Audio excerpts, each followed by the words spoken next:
How much time? Do How I focused spend at the State Department? almost every day if I'm in the country? I travel a lot. It's part of the job. So how much time do you spend at the other jobs if you spend every day at the State Department? Well, now you know why I can't offer you 8 hours today to answer every question on this committee, which you were complaining about earlier. Did you anticipate or did you want, when you were sworn in to be the Secretary of State, do you want to have the jobs of USAID Administrator? No, I did not apply for those jobs. Did not apply I was for them. asked to serve in those roles, and I'm happy to do it. The archives are doing great. Based upon your testimony earlier, in some of these other departments, they were duplicative. So if it's duplicative, then get rid of them. Well, you would have to pass a law to do that if you want to combine those 4 offices in your reorg. Trying to figure something out. I know you said you read a lot of cables every day, and I know that when you first got sworn in at your confirmation hearing, you stated that being the Secretary of State would be an extraordinary responsibility. Here we are 4 minutes later, but reading cables every day. How much time do you spend at the State Department? How much what? How much time? Do I spend focused at the State Department? almost every day if I'm in the country? I travel a lot. It's part of the job. I agree, I understand.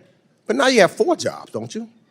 Now you're not only the Secretary of State, you are also the acting USAID Administrator. You're also the acting archivist. You're also the interim National Security Advisor. You cannot spend every day at the State Department and then neglect your other jobs that you have the responsibility to do. So how much time do you spend at the other jobs if you spend every day at the State Department? Well, now you know why I can't offer you 8 hours today to answer every question on this committee, which you were complaining about earlier. Look, here's the thing.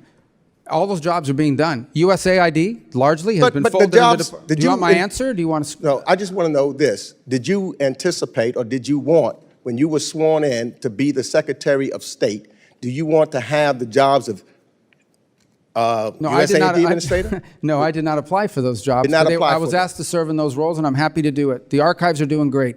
The USAID has been folded under state, so it's a sort of a duplicative role. And the National Security Advisor, which is on an interim basis, has tremendous overlap with what we're doing at the State Department. Well, then why not get rid of all of them and just put everything under you? Get rid of all those departments. If it's not crucial to have someone every day at as a National Security Advisor, you folded in USAID, you saying the archives is fine, get rid of them. Wouldn't that be then waste? Based upon how you have determined there's waste, based upon your testimony earlier, in some of these other departments, they were duplicative. So if it's duplicative, then get rid of them.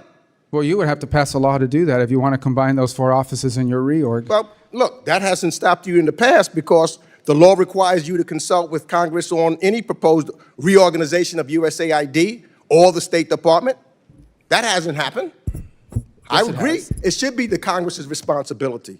Your staff claimed, quote, that you've extensively consulted Congress on your plan to fold USAID into state. But that did not happen. All we members have gotten was 1 hour of a meeting with Pete Morocco, who you later fired and who couldn't answer our most basic questions about the aid freeze. And you've ignored, thus far, that's why I want to know about you've ignored nearly 20 letters from this committee seeking information about who, since you took office, as well as,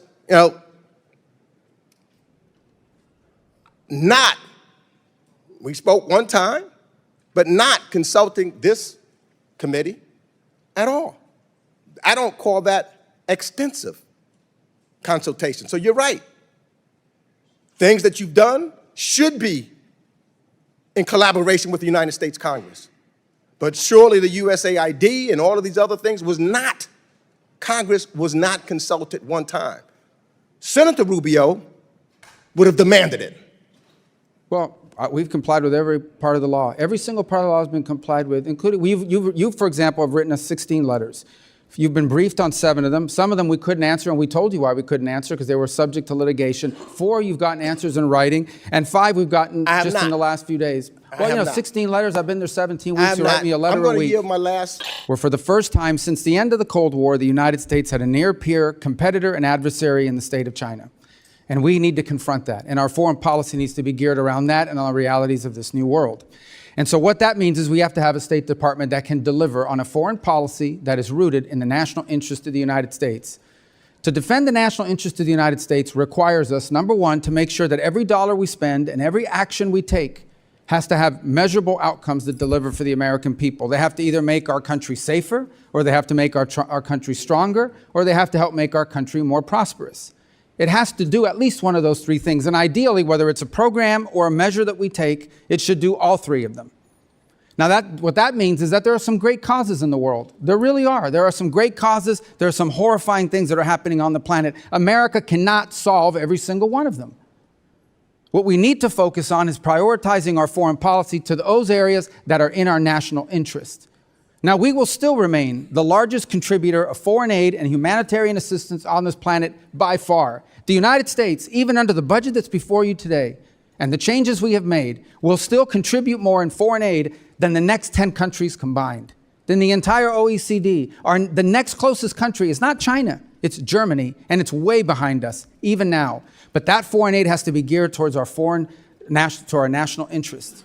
We need to design a State Department that delivers on that. Yes, we canceled a bunch of contracts in USAID. Some were stupid and outrageous, others didn't serve the national interest, and others we kept.